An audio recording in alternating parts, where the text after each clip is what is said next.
Pernahkah kamu membayangkan bisa berbicara dengan hewan, mengendalikan angin, sesuka hati, dan memerintah pasukan jin? Kedengarannya seperti cerita fantasi kan? Tapi ini adalah kisah nyata seorang nabi yang diberi kekuasaan luar biasa oleh Allah.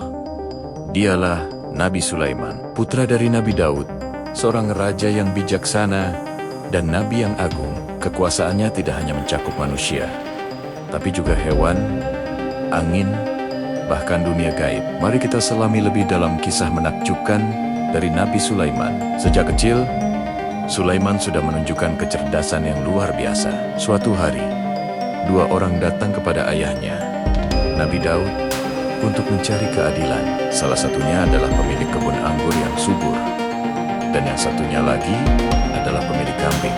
Masalahnya, kambing-kambing itu masuk ke kebun dan memakan habis semua tanamannya. Nabi Daud memutuskan bahwa sebagai ganti rugi, pemilik kambing harus menyerahkan semua kambingnya kepada pemilik kebun. Namun, Sulaiman yang saat itu masih sangat muda punya pendapat lain. Ia mengusulkan solusi yang lebih adil.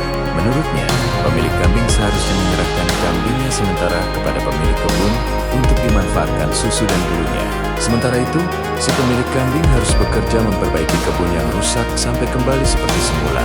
Setelah kebun pulih, barulah kambing-kambing itu dikembalikan. Nabi Daud sangat takjub dengan kebijaksanaan putranya.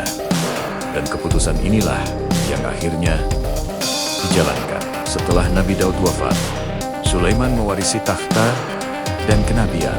Ia berdoa kepada Allah, "Ya Tuhanku, ampunilah aku dan anugerahkanlah kepadaku kerajaan yang tidak dimiliki oleh siapapun setelahku. Sungguh, Engkaulah yang Maha Pemberi."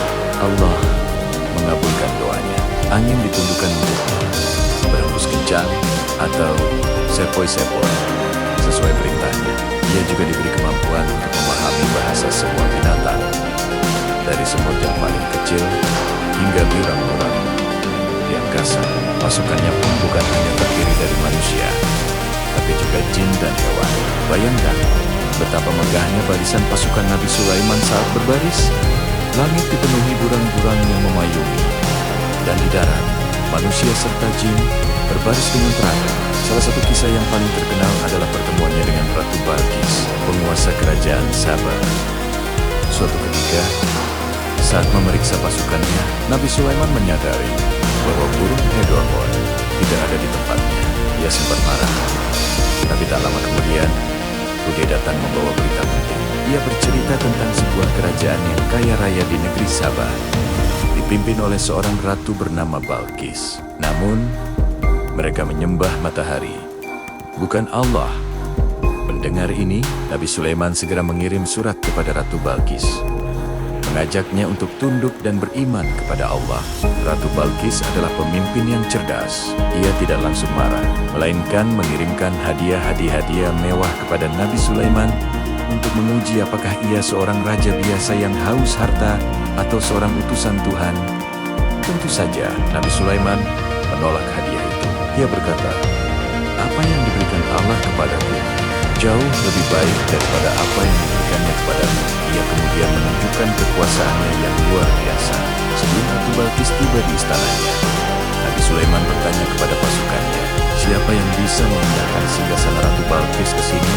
Sebelum ia datang, seorang jin ifrit menawarkan diri. Namun seorang alim yang memiliki ilmu dari kitab suci berkata bahwa ia bisa melakukannya dalam sekejap mata. Dan benar saja, singgasana itu langsung muncul di hadapan Nabi Sulaiman. Ketika Ratu Balqis tiba, ia sangat terkejut melihat singgasananya sudah ada di sana. Ia semakin takjub saat memasuki istana Nabi Sulaiman yang lantainya terbuat dari kaca bening. Saking beningnya, Ratu Balqis sampai menyangka itu adalah kolam air dan mengangkat pakaiannya. Melihat semua mukjizat dan kebijaksanaan Nabi Sulaiman, Ratu Balqis akhirnya menyadari kebenaran. Ia dan kaumnya pun menyatakan beriman kepada Allah. Kisah Nabi Sulaiman mengajarkan kita bahwa kekuasaan, kekayaan, dan ilmu yang sejati datangnya dari Allah. Dan semua itu harus digunakan untuk menyebarkan kebaikan dan keadilan, bukan untuk kesombongan. Meskipun memiliki segalanya, Nabi Sulaiman tetaplah seorang hamba yang taat dan selalu bersyukur. Semoga kisah ini bisa menjadi inspirasi bagi kita semua. Terima kasih sudah menyimak. Jangan lupa untuk like, komen, dan subscribe agar tidak ketinggalan kisah-kisah inspiratif lainnya. Sampai jumpa.